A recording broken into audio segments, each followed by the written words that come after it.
My name is Patricia Hope from towardshappiness.com. Welcome. Would you like to become the parent you want to be? Many parents have told me that they feel bad because they're stressed and subsequently aren't treating their children how they would like to treat them. I know, I've been there too. I'm going to show you some effective tips and techniques to help you become less stressed. But before we begin, I wonder if you could stop and think about how stressed you're feeling right now.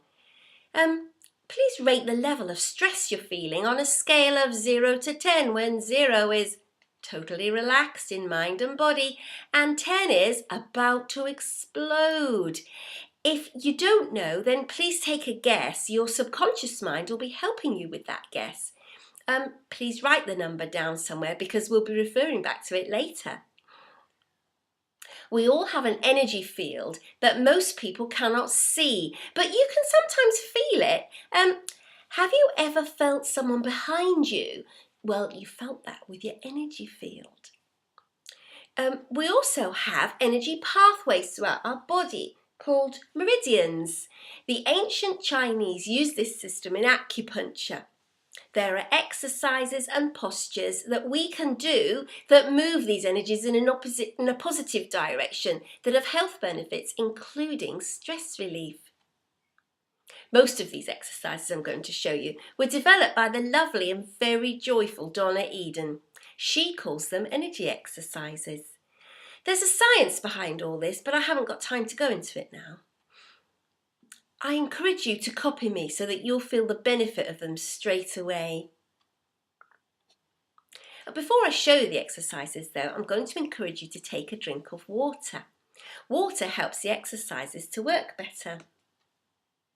Most of us are chronically dehydrated and this is a major cause of stress. You might say that, well, I drink tea and coffee and soda and juice all throughout the day and I'm not dehydrated, but sadly any liquid other than water actually uses water in the ingestion process, whereas pure water is able to bypass the digestive system and go straight to the organ that needs it.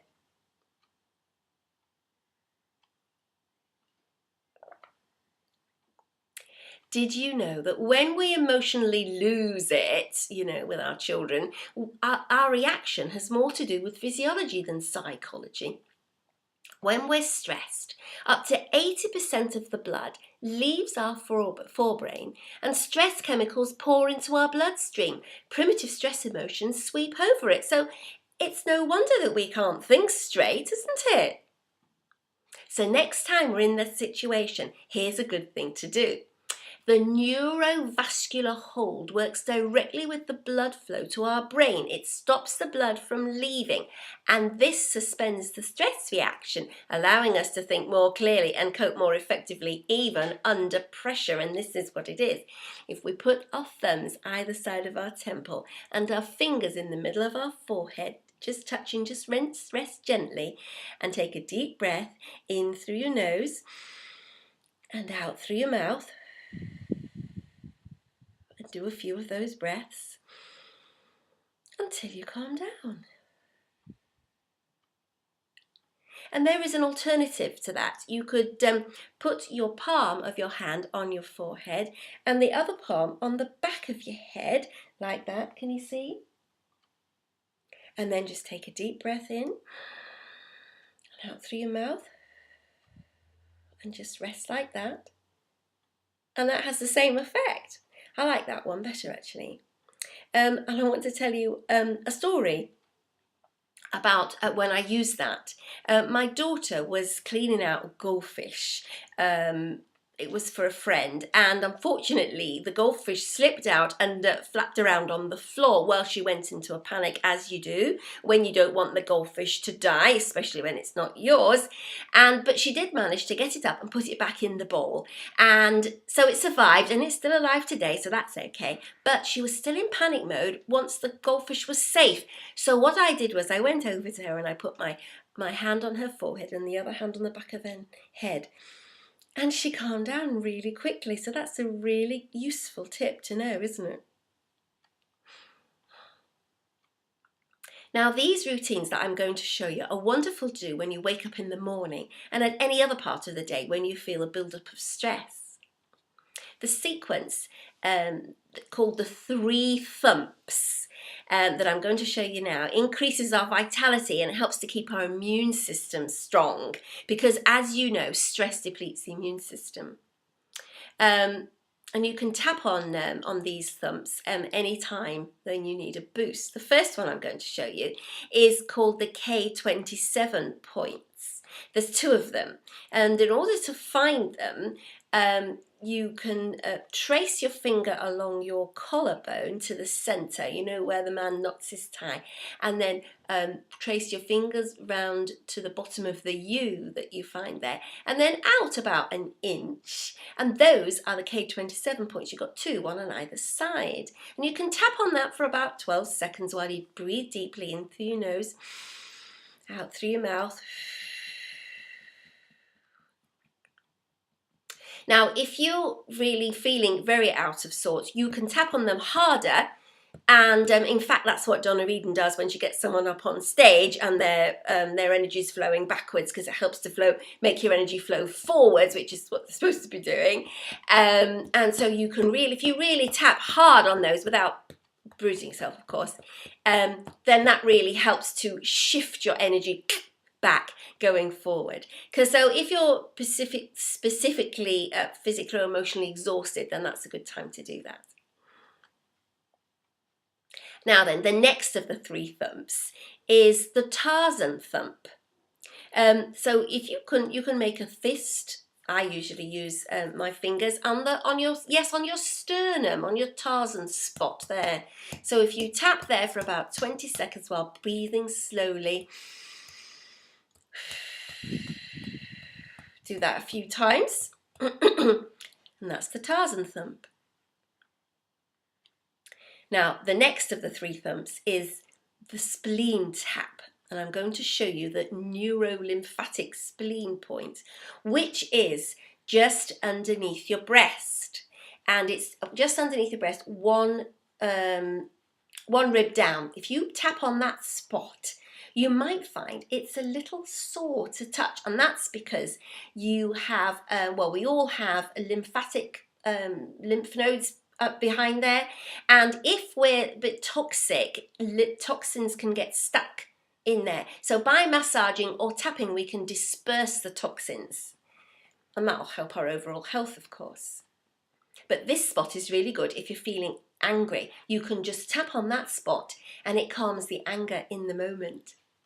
Now, there's an alternative spot for the spleen point. If you have difficulty, if your boobs get in the way, like mine do, you could tap on the spleen acupuncture point, which is under your arm. So you've got your armpit here, and then about 4 inches below, where a woman usually has the bra strap. If you tap with the palm of your hand, you'll manage to get the spot, no problem. And you can tap on that instead of doing the other bit under your boob if you don't want to do that.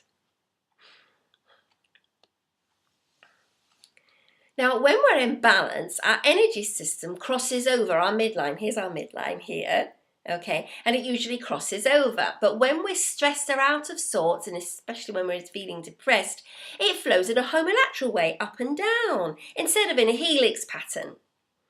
So to feel tip-top, we need to encourage this pattern, and we can do it by doing the cross crawl. It's great to do it every day. And this is essentially marching in place. So I'm going to show you this standing up.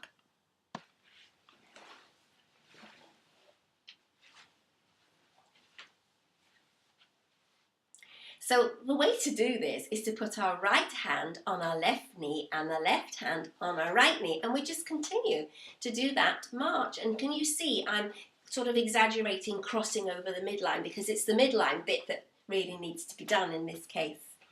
This exercise helps our vitality, but if when you do it you find that you don't feeling very vital, in fact it feels like you're pushing upstream, that's because your energy is flowing in a homolateral way, and it's so ingrained that the cross crawl by itself won't move it across. So we have to do something else to get it moving. So we're going to do what we call the homolateral crossover, which adds a little bit of extra exercise into that.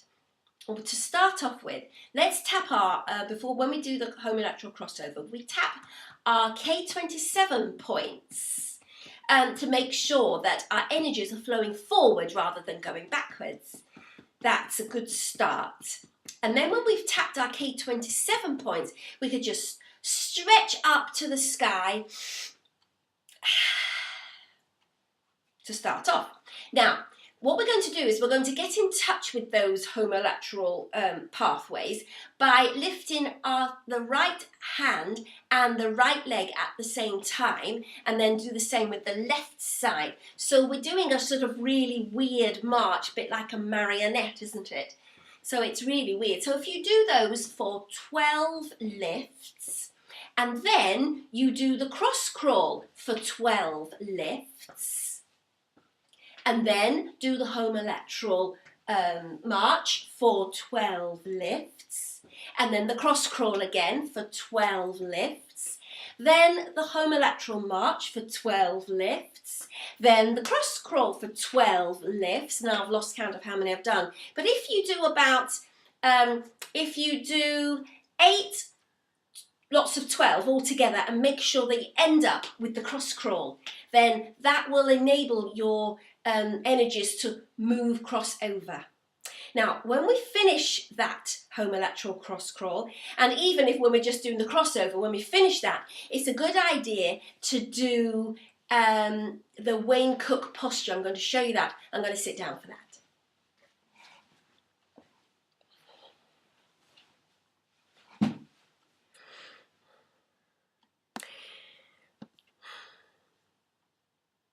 Now this posture is wonderful for unscrambling those energies, and they embed the helix pattern once we've done the cross crawl, as I said.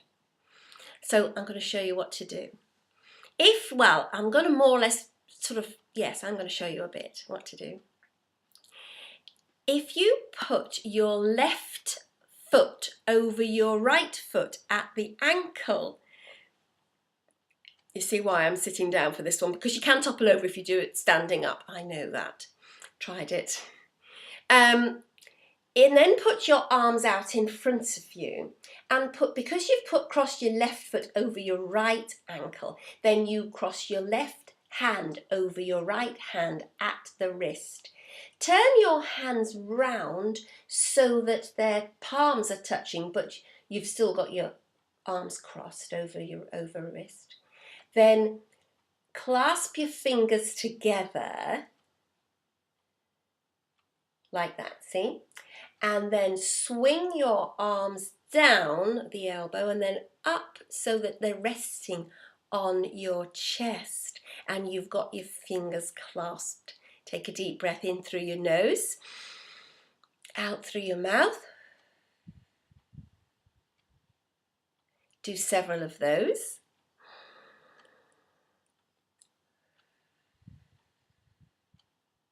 I love this unscrambling of these energies. And then swap over. So you've got your right foot over your left foot, arms out, right hand over left hand, turn them round so your palms are touching, clasp your fingers, swing them round, rest them on your chest.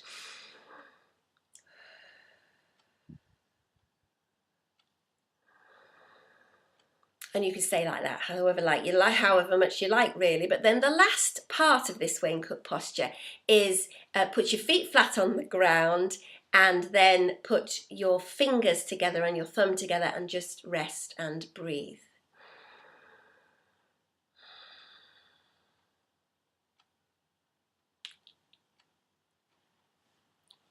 Join me in part 2, where I'm going to show you some exercises to help calm your fears and anxiety, and to help release that frustration and anger.